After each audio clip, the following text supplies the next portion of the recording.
Sur cette Audi Q3, la batterie, ici, elle est morte. 2012.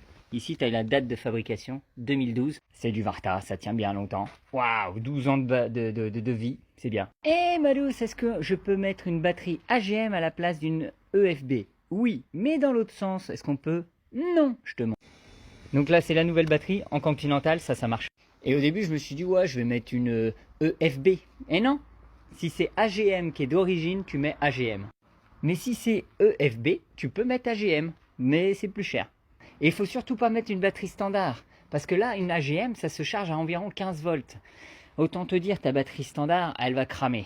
Si tu mets une batterie standard alors que tu as le start and stop, ta batterie, elle va cramer. Fais pas ça. Ne fais pas ça.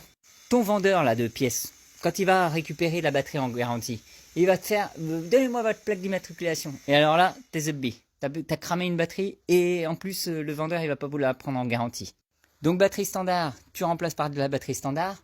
Si c'est une batterie EFB, tu peux la remplacer par une EFB ou une AGM.